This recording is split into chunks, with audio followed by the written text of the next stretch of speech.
Hey, I'm Beat. Join me for Family Altar on Rite TV Uganda.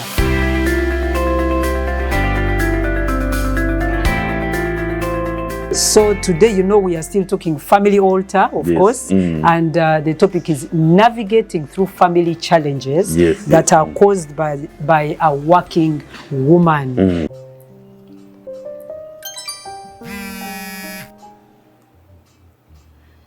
Honey. Oh yes, sweetheart. What is it? My account is finally smiling. What do you mean, sweetheart? Hey, the salary has reflected on the account. Oh wow, that is great. And as usual, darling, we need to find time, sit down, and discuss on how we are jointly going to handle the bills. Oh yeah, you're right, sweetheart. Now, see, I've been praying so hard for you, so you can get your salary. Yeah, you see, mine is always paid by 25th. I know, it's finally here. Ah, well, that's good. Let's see. We could start by servicing the cars. Cause whose turn is it this time? Oh, sweetheart, it is your time. I did it the last time. Oh, and how I thought I was going to work on my hair this month. Don't you worry, sweetheart. Just go ahead and do your hair. Yeah, I'll take care of the cars. Oh. Hey, I just want you to continue looking so nice for me. Oh, that is so sweet of you. Yeah, it's okay. Oh, and in that case, I need to go and book with Mama Alice, our neighbor. But I heard it's expensive. It's worth it. She has the best hair services in the area. Okay. It's okay. I'll help myself here. So just talking to that a little more, expound on the fact that there is a family that will understand that concept of how it works, and it works well where both of you understand you have the same family goal, you're working towards one vision as a family, and then you bring all that has been earned, you plan together, you go ahead together. And then you have this other family that has not understood that, and therefore they end up in battle. So I wanted you to work on my hair tomorrow. Tomorrow? Yeah, tomorrow. Go better overbooked one. Space. That is so soon. Go better overbooked. Yes, I'm the father. Okay. Yeah. Okay, we'll work on that. Thank you. Chichi. That was the children's school. They are reminding us to clear the children's school fees balance, or else they will be sent back home to us. That's very simple. Clear the balance. Come on, Mama Alice. I would have done that a long time ago. But unfortunately, business has not been so good. So I was thinking, since you're working, you could clear the balance. Clear what? School fees balance. With what? With my money. Sente yange yechikazi. Mukwano, my money is mine alone. Your money is supposed to take care of us as a family because you are the man of the house. Mama Alice, we are a couple. So? They say 2 heads are better than one. Since I'm working and you're also working, I was thinking we would combine our income for the better life of this family. What kind of joke is that? Huh? My money is mine alone. So you are my husband, you have to take care of the family. Jesus Christ! Mama Alice, you did not say that to me. I've been managing bills in this house by myself. Katio yomba. And things have not been going round the way I wanted, but I imagine you could step in. Mukwano, ebyo bive kosebo. Go and clear the balance. Mama Alice, onkozese bulungi. Ewo buntu butono. Bumalirize. Let me just make a few calls here. Kale tonyiga.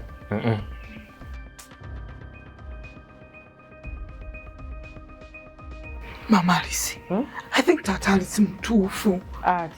You as husband and wife, you work towards the same vision, the same goals for your family.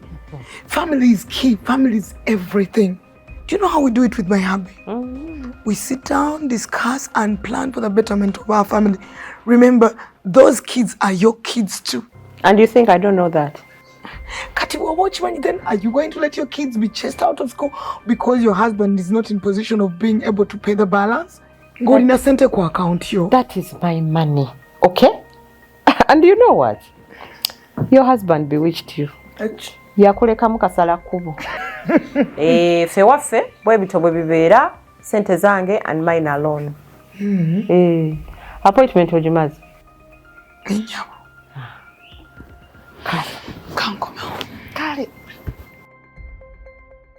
Yes. What are worldviews that are playing into these two dynamics, and what are challenges of this other dynamic where things are not working? Yes.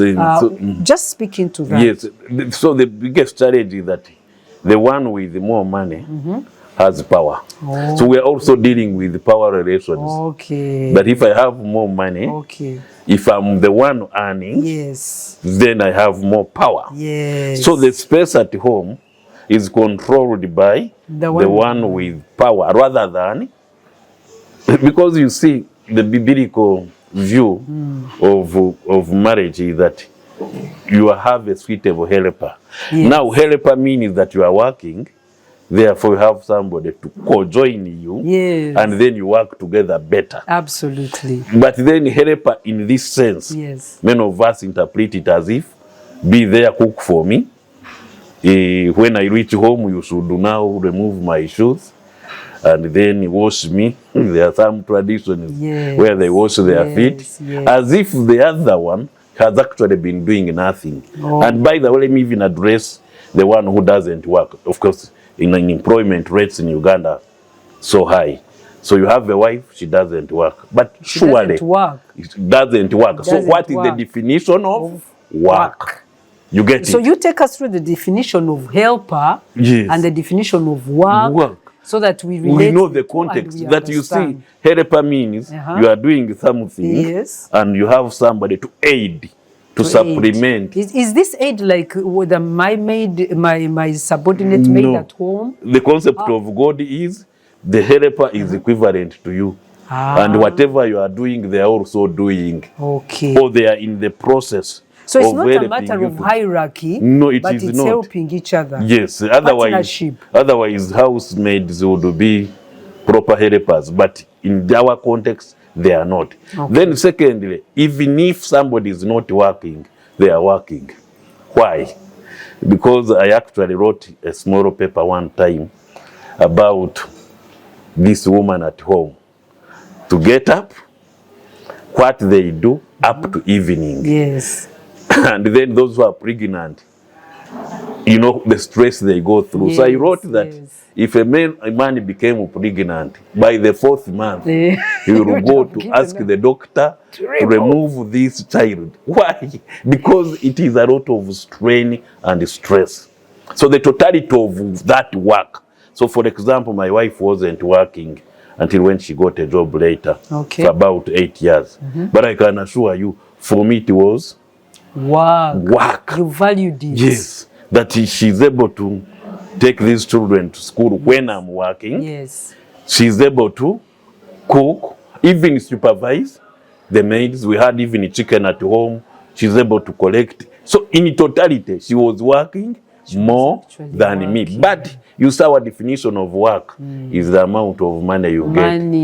Rather so work gets valued in terms of monetary value. Thank you so much. And that's the tragedy. That you see, like me who is a clergy, because of the amount, the resource envelope I get after the month, then my work is not essential. My work is not valued. Teachers, primary teachers. And that's the tragedy of work today. Because it is no longer service, it is how much money I get. So it still has to do with the mindset. The mindset. The mindset, how you conceptualize certain things like helper, like work, like a woman. Yes, then relations, social relations. How do I relate with the person whom I treat as a house girl? How do I relate with the person if she has, she has a need for Vaseline and she can't access my ATM? She can't access my mobile PIN to get money to send to her home. For me, that concept is ridiculous. And actually, it means that therefore, those of us who work and we are men, and we are controlling, we are not different from animals. Oh my goodness. Because a lion, a male lion, if a female lion kills, it will come and eat first. whichever comes, it doesn't matter whether you are a kid lion. I'm talking about a cub. It doesn't matter. I must eat first. Now, if a male lion is hungry, it won't even look at this is a human being. No, it will come and eat anything. Yes. So, and that's why we have reduced ourselves. The image of a man who works and wants to control is like that. I'll go to a bar, come at 9 p.m., you must open, you must boil the food, you must bring me the glass, you must wash me. In fact, if you don't want, I will chase you, you go back to your father, as if the father is the one who told you to come and correct her. I mean, so that's the intricacy of... Reverend, it's interesting that you bring that up. On Sunday, this last Sunday, I was involved in a group discussion of young couples who normally come together to have a conversation. And one of the conversations was about growing up, what did you see? And I was intrigued by actually two of them who have a Baganda background. And she said, for me, when daddy came, life was a standstill. It was about him. So somebody had to go remove shoes. My mom had to come and kneel and greet. The glass of juice had to be ready. His newspapers had to be there. TV had to be open. These are just young couples. And then food toke had to be there, hot, and then it would be served. His water would be being warmed, being taken to the bathroom. And then of course, his sandals were brought to, anyway, the story went on and on and on and on. And then time for food. And kids knew that that's not time to make noise. It's not time to come and show yourself, because children are hard not seen. Sorry, they are only seen, but not hard. No noise, no making noise, for daddy is home. And then you would go. And when kids were well behaved, they would say, so and so's has children. The man. When they are misbehaving, they are so and so's mother. The mother is so and so. You get so that's the typical traditional setting. But now the question is that now a husband? Because husband means rearing, nurturing. Is that a father? Father means tending. You know. Yeah, but that's what you now the mindset. So the mindset because is in the traditional now, sense, he is. So in a way, you have a father who is police. And for me, again, when I was, when my children were all young, there was time for daddy being a horse. Come and all what? Ride. And you hit. You hit the horse. The purpose of me being a horse was to have that concept that I'm like you, I'm enjoying this, continue beating me. And by the way, we have 3 boys and 1 girl. Even the girl would make me what? A horse. And it created a relationship of a present father, I'm present, but then secondly, a relationship to the extent that today, you can't just come to my daughter and say, I love you, because she saw love long ago. Daddy was a horse. In fact, I recently told her, she's now 26 years, that you see, you may have a small challenge because you won't have a daddy. I know. Yes. He will be looking for a daddy in the husband. Because there is a comparison. Yes. That, dad used to do this. Daddy brings me this. When I have no airtime, daddy sends. Why? Because I'm a daddy. But then I'm doing it with mommy. I know. So when our child asks for money, I normally ask, have you asked mommy? If it is no, I say, go to ask who? Mommy, what am I doing? So that there is no powerhouse so they for know the resource. Whether she was working or not, I would say, no, go and ask mommy. Then they ask her. Then she goes, picks money and gives. So that now they don't begin seeing where the power center is. Because that will distort what you have been saying. So, Reverend, you have told us about 3 worldviews. You mentioned the tradition where the man is the king and everything is about him. The woman is property, is there to serve the man. And then you've mentioned about this modernism where there's rights. It's about my rights. And if I work, I have the power. Then you talked about the one you seem to subscribe to, where you're now saying, what does God say? Exactly. A leader, a man saves. Now now let me ask you, if then somebody was looking for a solution, maybe they are in that kind of confusion. Yes. In the few minutes that we are remaining with, what kind of counsel would you give somebody who is like, I want to navigate around my family challenges related to this new dynamic that I'm not aware of? How should they now handle that and overcome their challenges? Yes. And that's a very good question. But before I even answer it, I want to bring in what they call postmodernism, where our children are going, where you even do not know your identity. Confusion of identity, confusion of gender, confusion of whether you should marry or not. I'm not saying that all of us are supposed to marry because there are those who are celibate. Yes. And God allows it. Yes. But there will be now a time where even if family is not cool. It is not nice to marry. You marry on small contract 2 years and it is over. And so it distorts the real foundation of what they call biblical family. Yes. And so in the last 3 minutes, give us a solution. What does this look like? So the solution is family? Like Noah. Noah, built the boat. Yes. Do you know that the wife was serving him food, what? No wonder they went together inside the boat. So I pray that this modern world, you will begin going for those models where you do not negate small work. We call it small. We value. But that you are Abraham, you go for Genesis chapter 18. You are Abraham, you go for a calf to give visitors, but your wife Sarah is busy making what we call karo in Uganda. What does that look like when both of you are working out of the home? But can you imagine, God visits, Abraham is busy, Sarah is busy, they are both and they are both serving. So that now the miracle goes to both. This time next year, 1811 Genesis, a child will come. To who? To both Abraham and Sarah. And that child will be a child of laughter. So you know why? Are you saying both of them should be involved in exactly. Whether it's domestic or out involvement, of the home, as total involvement. The money should be total in one basket.